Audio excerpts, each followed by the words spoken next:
세상에 없지만 있어야 할 것 세 가지라는 제목으로 하나님 말씀 증거하도록 하겠습니다. 3장부터는 이제 해 위의 삶이 무엇인지를 보여주고 있습니다. 그래서 1장, 2장은 해 없는 해 아래서의 삶의 특징은 뭐냐? 헤벨이라 그랬죠. 헛됨, 허무하다. 그런데 하나님 안에서 살아가는 해 위에서의 삶은 그것이 모든 것들이 채워지는 충만합니다. 이렇게 말하고 있습니다. 그러니까 해 아래에 있는 삶에 없는 것, 근데 꼭 있어야 될 것, 그걸 설명하고 있습니다. 그러니까 이 땅에 살아가면서 하나님의 임재가 왜 필요한지 그것들을 보여주고 있다라는 것입니다. 세 가지 살피겠습니다. 첫 번째는 세상에 있어야 되지만 없는 게 뭐냐? 위로자가 없다라는 것입니다. 1절 다 가시겠습니다. 시작. 내가 다시 해 아래에서 행하는 모든 학대를 살펴보았도다. 보라, 학대받는 자들의 눈물이로다. 그들에게 위로자가 없도다. 그들을 학대하는 자들의 손에는 권세가 있으나 그들에게는 위로자가 없도다. 위로자가 없도다 두 번이나 나옵니다. 대신 학대가 있다. 학대는 많은데 위로자가 없다. 이게 해 아래에서의 삶, 세상에서의 삶의 특징이라는 것입니다. 우리가 열심히 공부하고 열심히 노력하고 해서 권세를 갖기를 원하잖아요. 파워가 생기기를 원하지 않습니까? 그러니까 파워가 생겼습니다. 그러면 누구나 그래요. 내가 무슨 학대를 했냐고. 내가 학대를 당하면 당했지. 그 창세기 3장 이후의 인생이기 때문에 그렇습니다. 선악과가 뭐예요? 선악의 판정 기준이 나잖아요. 그러니까 나를 기준으로 다 판정하니까 나는 학대했다고 생각은 안 한다고. 학대 받았다고만 생각하고. 그러니까 자기가 한 거는 다 잊어버리고, 잊어버리는 게 아니라 모를 수도 있죠. 자기가 기준이니까. 그러니까 당한 것만 억울하다 그러고.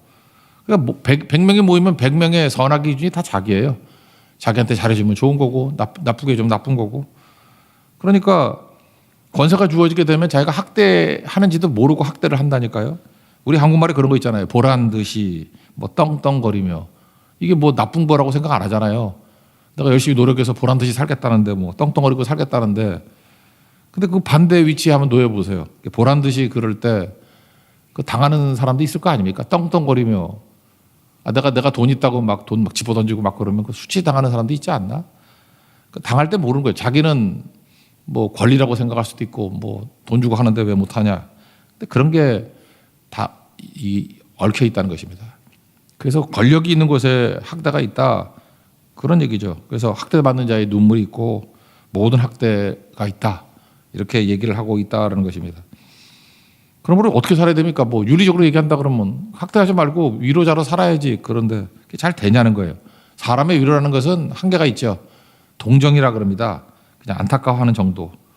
근데 그걸로는 사실은 채워지지 못하는 거죠. 그래서 하나님께서 주시는 게 진짜다. 그래서 하나님이 주시는 그런 거를 위로라 그러죠. 위로자. comfort. 그 영어 단어를 보면 come이 함께란 뜻이고 forte잖아요. forte. 힘이잖아요. 힘. 그러니까 힘으로 함께한다. 그러니까 힘으로 동행한다. 그런 뜻이죠. 동참하신다. 그러니까 하나님의 힘이 없는 한 우리에게 진정한 위로가 될 수 없다는 것입니다. 그래서 위로자가 없다. 여기 진정한 위로자 되신 예수님 붙들어야 된다. 이렇게 연결해야 된다고 생각을 합니다. 성경을 보십시오. 어려움 당했을 때 사람 찾아갔을 때 큰 위로 받은 사람 많이 없습니다. 제한적이라는 거예요. 한나가 대표적이죠. 한나가 남편도 섭섭하죠. 그리고 처먹고 그랬으니까 분인나 애 낳았다고 난리치지 않습니까? 근데 사람에게 찾아가서 남편에게 위로받으려고 그러면 그 무슨 위로가 되겠어요? 위로한다 그래도 먹을 거 더 준다고 위로가 되나? 근데 하나님께 나가니까 위로가 되잖아요. 하나님께서 그의 아픔을 만져주시고 그의 눈물을 닦아주시고 아들 사무엘뿐만 아니라 많은 자녀도 주시고 그러잖아요. 그러니까 하나님께 나아갈 때 위로가 있다는 것입니다. 왜 다윗을 중요하게 여깁니까? 다윗도 많은 힘들 앞에서 학대당했잖아요.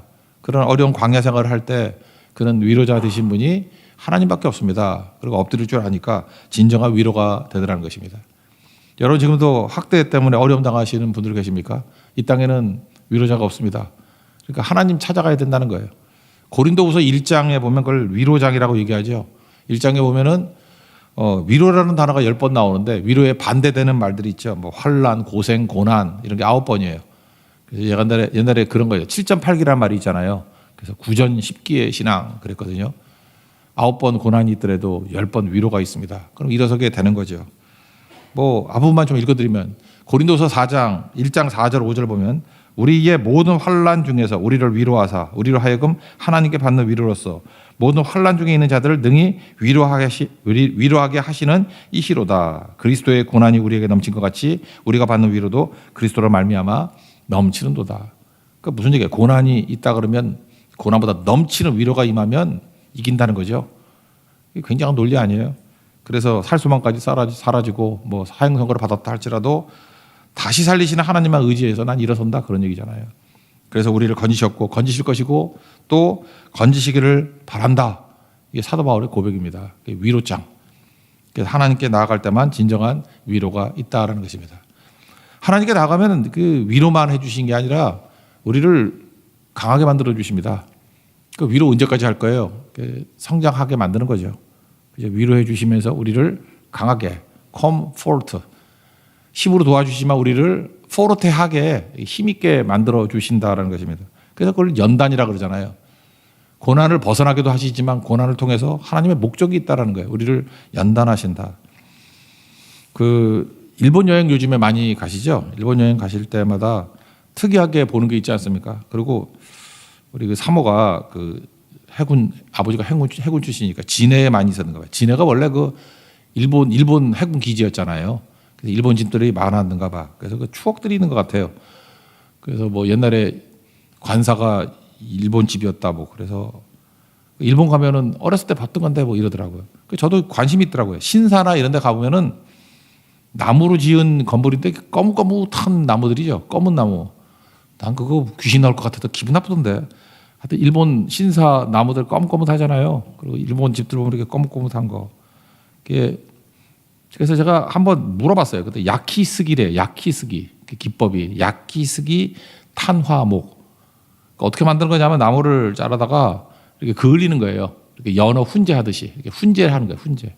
그을림을 만들어가지고 그 탄소층, 탄화목을 만드는 거예요. 탄소층을 만들어서. 그럼 그 탄화층이 일종의 방패가 된답니다. 그러니까 살짝 이렇게 그을리 버리는 거죠.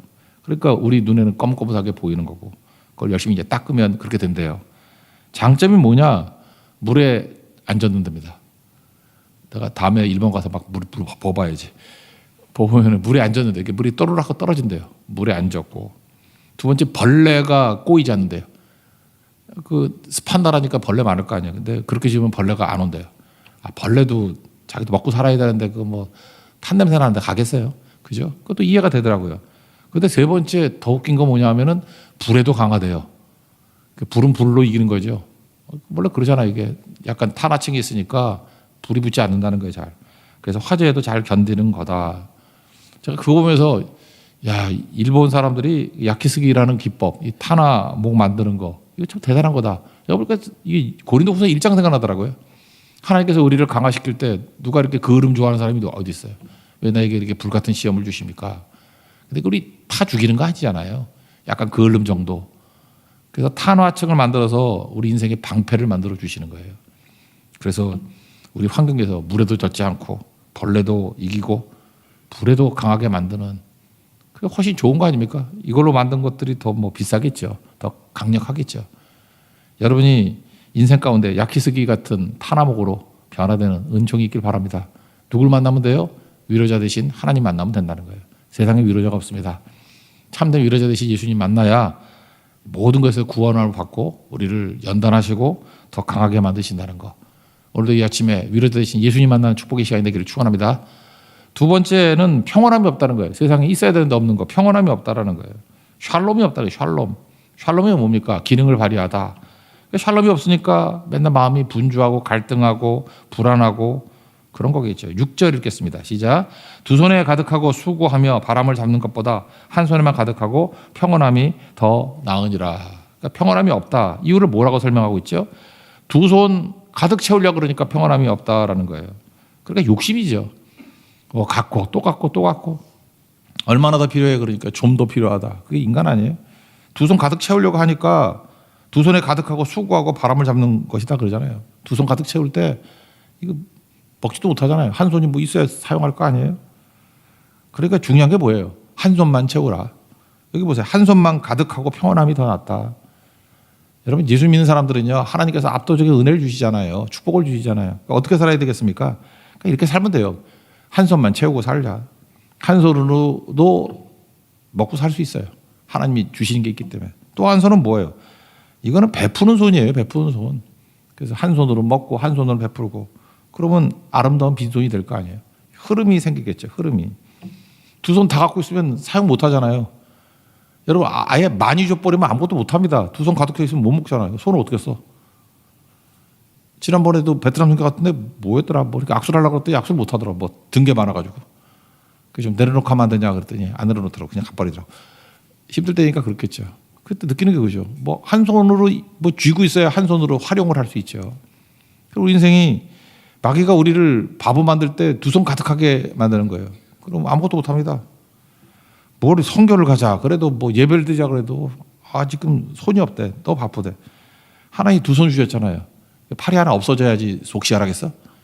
우리 두 손이라고요. 한 손만 채우고 한 손으로는 일하라는 거예요. 베풀라는 거예요.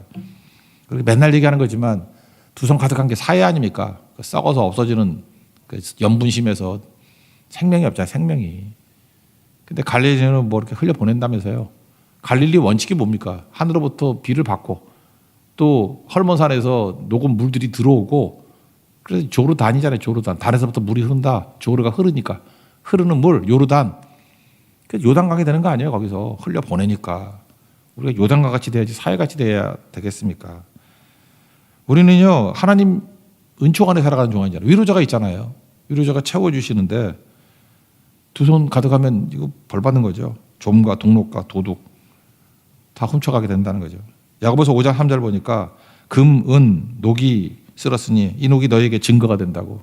녹 쓴 게 증거래요. 그 다음에 불같이 너희 살을 먹으리라. 너희가 말세에 재물을 쌓아도다.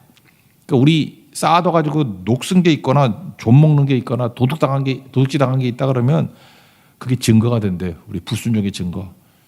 쌓아두고 녹 쓰면 안 됩니다. 흘려보낼 줄 알아야 된다. 그거를 말해주고 있다라는 것입니다.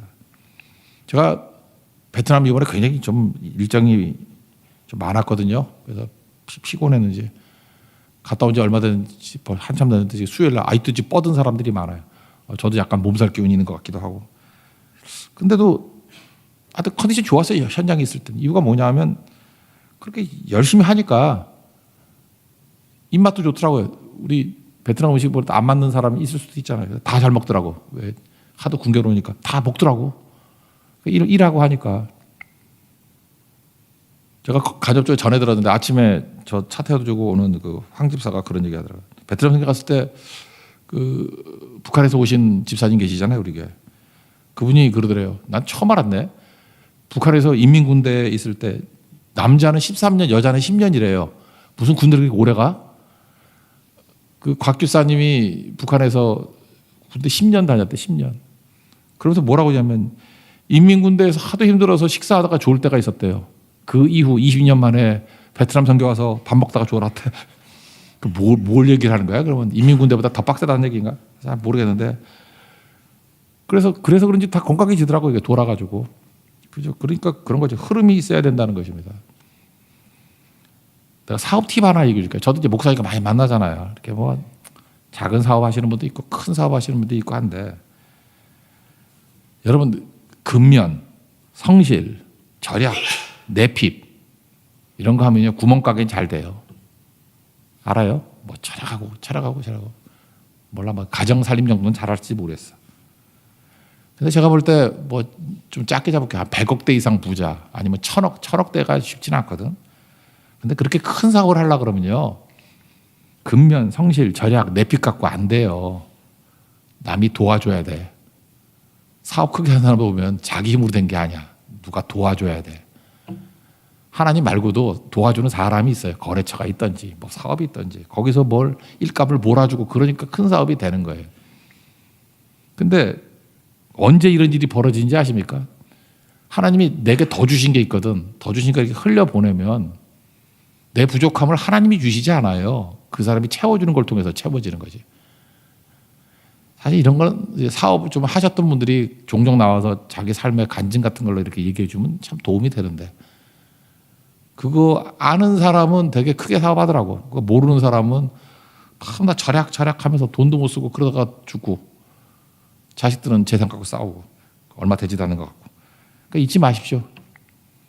우리가 두 손 다 채우려고 그러니까 평온함이 없는 거예요. 맨날 갈등하고 힘들고 하는 건데 한 손은 베풀라는 거예요. 한 손만 채우라. 그러면 살 수 있다라는 거. 이 원칙 붙들고 늘 승리하는 우리 하나님의 종 되기를 바랍니다. 마지막 세 번째 내용은 뭐냐? 박수 쳐주는 사람이 없다는 것입니다. 이 땅에는 박수 쳐주는 사람이 없어요. 맨날 시기 질투나 하고. 그러니까 박수 치자는 거예요. 4절을 읽어볼게요. 4절 시작. 내가 또 본즉 사람의 모든 수고와 모든 재주로 말미암아 이웃에게 시기를 받으니 이것도 헛되어 바람을 잡는 것이로다. 이웃에게 시기를 받으니 그러니까 뭐 좀 잘 나가면은 맨날 그 시기, 질투, 공격 맨날 그런다라는 것입니다. 그러니까 이 땅에 뭐가 없어요. 뭐 잘 나가도 맨날 시기, 질투 이런 거밖에 없다는 거예요. 박수 쳐주는 사람이 없다는 거예요. 그럼 우리 크리스천들이 해야 될 일이 뭐겠습니까? 하늘에 해 위에서 사는 존재들 아니에요. NIBC 내가 죽고 예수로 사는 존재들 아니에요. 죽어라 박수 쳐주는 거죠. 로마서 12장 15절 보니까 즐거워하는 자들과 함께 즐거워하고 우는 자들과 함께 울라. 뭐가 쉬워요? 우는 자들과 함께 우는 거 쉬워요. 이렇게 우는 얘기 쭉 하면 성도들도 공감하면서 같이 울어요. 누구 잘 됐다, 뭐 누구 축복 받은 얘기 쭉 하면은 시큰둥한 사람 많아. 그죠? 그러니까 그 꼴이지. 같이 우는 거는 경건의 초보 수준이에요. 근데 같이 즐거워할 수 있는 것은 성숙함이라고. 밤낮 앉으면 남 욕하고 남 나쁜 얘기하고 그거 왜 그래요? 그 속에서 독이 나오는 거지. 그런 거 입 다물고 누구 잘 되는 거 있잖아요. 누가 이렇게 축하할 일, 그 기뻐할 줄 아는 거. 그때부터 여러분 막혔던 게 뻥뻥 뚫리기 시작합니다. 그 되게 중요한 거라고. 그때부터 우리 인생이 풀리기 시작한다고요. 제가 하영조 목사님 얘기를 했죠. 언제부터 교회 부흥했습니까? 그랬더니 그분은 자기 제자 목사가 설교할 때 말씀이 들리고 은혜 받을 때부터 부흥하기 시작하더라고. 난 그것도 중요한 시점이라고 생각하는데 딴 거 말고요. 물질적인 부분에서 놓고 볼 때 또 우리 인간관계 부분에서 볼 때 언제부터 당신 인생이 이렇게 꽃이 피기 시작했습니까? 그럴 때 맨날 난 비판하고 욕할 거에서 입 다물고 기뻐해주고 축하해주고 박수 쳐줄 때부터 인생이 달라져요. 이게 뭐 감사주일 아닙니까? 여러분 인생 좀 바꿔보라고요. 우는 거 잠깐 찾지 말고 기뻐할 일 찾아보세요. 같이 기뻐해주고 축하해주고 박수 쳐주고. 그게 예수 안에 변화되기 전에는 못해요 그거. 그러니까 못하니까 아직도 내가 내 인생의 주인인 거죠. 예수로 변화받은 예수로 사는 인생을 살면은 박수치는 인생이 된다니까요. 요한복음 6장에도 보니까 예수님이 그러잖아요. 예수님 제자들이 와서 뭐 해야지 하나님이 하는 겁니까? 그랬더니 6장 29절에 믿는 것이 하나님의 일이다. 그러니까 믿어주는 거예요. 뭘 하면 그냥 비아냥거리지 않고 예 믿습니다. 되겠죠. 믿어주는 거. 하나님 믿고 믿음. 또 다른 말은 뭐예요? 기뻐해 주는 거죠. 기뻐해 주는 거. 하나님이 일하는 것들을 기뻐해 주고 팔짱 끼고 시큰둥하게 있는 게 아니고. 그리고 박수 열심히 치죠. 박수. 오늘도 교회 왜 왔어요? 누구 위해서 박수 쳐주려고. 그러면은 승리할 수 있는 거겠죠. 박수 대신에 바리새인 같은 사람은 뭐예요? 5절 재밌네. 우매자가 팔짱을 끼고 있으면서 자기의 몸만 축내도다. 꼭 이 우매자 바리새인 같지 않습니까? 팔짱 딱 끼고 예수님 시기 질투하면서 뭐 흠잡을 것 없나 이러고 있고 자기 몸만 축낸대요. 몸만 축낸대. 그러니까 쓸데없는 짓 하지 말고 축하해 줄 줄 아는 인생이 돼야 된다는 것입니다. 잘 보니까 맞죠? 이 세상에서 있어야 되는데 없는 거. 위로자가 없고 평온이 없고 박수 쳐주는 사람이 없다. 그럼 예수로 사는 인생, 예수로 사는 우리들이 꼭 해야 될 일이 뭐겠습니까? 내가 위로해 주는 것도 필요하지만 바나바 같이 위로의 아들 그것도 필요하지만 위로자 대신 예수님께 양머리 같이 몰고 가는 것밖에 없어요. 진정한 위로는 예수님밖에 없습니다. 예수님 만나십시오. 그러면 위로받습니다. 그리고 평안함이 없다. 받은 은총이 있잖아요. 이제 흘려버려야죠. 한 손만 채우십시오. 한 손을 베푸르고. 그러면 샬롬이 임하게 될 거예요. 그리고 박수 쳐주는 사람 되십시오. 열심히 박수 쳐주면 그때부터 막혔던 것들이 다 뚫리고 열리는 능력의 역사 나타나게 될 것입니다. 승리하는 종되기를 축원합니다. 자리에서 일어나겠습니다. 예수로 사는 인생 찬양하겠습니다.